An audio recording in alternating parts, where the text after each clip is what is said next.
Olá, seja bem-vindo a Uma Palavra. A palavra de hoje é propiciação.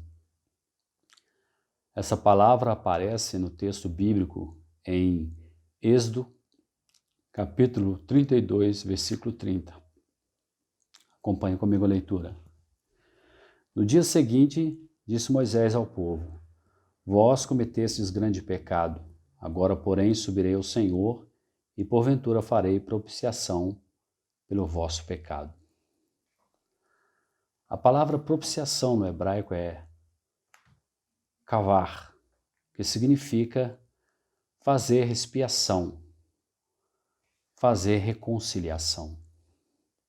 Também percebemos essa palavra no Novo Testamento.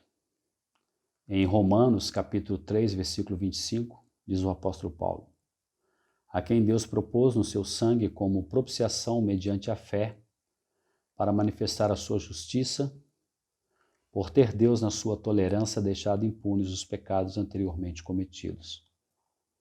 Paulo usa a palavra grega hilasterion.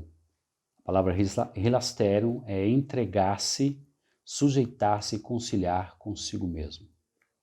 Também o autor aos Hebreus, ele escreve no texto de Hebreus 2, capítulo 2, versículo 17, diz assim o texto bíblico: Por isso mesmo convia que em todas as coisas se tornasse semelhante aos irmãos, para ser misericordioso e fiel, sumo sacerdote nas coisas referentes a Deus e para fazer propiciação pelos pecados do povo.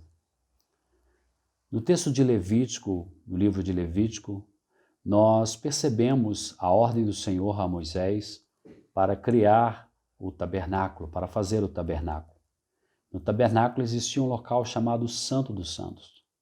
Nesse local, somente o sumo sacerdote podia entrar. E nesse local se encontrava a Arca da Aliança. E na Arca da Aliança também encontrava dentro da arca as tábuas da lei e alguns objetos que eram sinais do tempo do povo na caminhada no deserto. Acima da arca encontrava-se um local chamado propiciatório.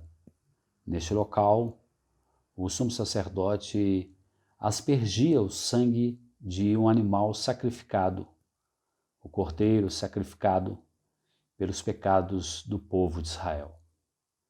E havia também um outro animal, um bode, que o sumo sacerdote colocava a mão na cabeça desse bode, simbolizando que os pecados do povo passavam para esse bode e ele era solto no deserto. Este animal que era morto, sacrificado, seu sangue era aspergido no propiciatório. Isso apontava para algo que iria acontecer, para a vinda de Jesus Cristo, que seria o Cordeiro de Deus que haveria de tirar o pecado do mundo. Como disse o autor da carta aos Romanos, apóstolo Paulo, os pecados que não foram punidos, anteriormente cometidos, que Deus na sua tolerância ainda não havia punido. O homem deveria pagar pelo pecado, pela quebra da lei de Deus, pela desobediência. Deus, em sua infinita graça e misericórdia, prometeu a vinda de seu Filho Jesus Cristo em Gênesis 3, versículo 15. Jesus morreu na cruz do Calvário, fazendo a propiciação pelos nossos pecados, como diz o autor aos Hebreus. Jesus, o Filho de Deus, se encarnou. Tomou a forma de homem e foi fiel a Deus até o último instante da sua vida.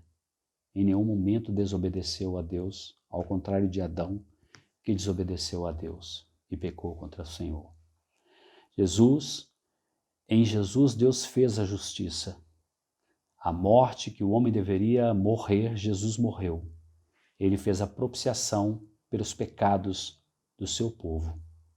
Agora, todo aquele que crê em Jesus Cristo está reconciliado com Deus, está em paz com Deus, porque foi feita a propiciação pelos seus pecados.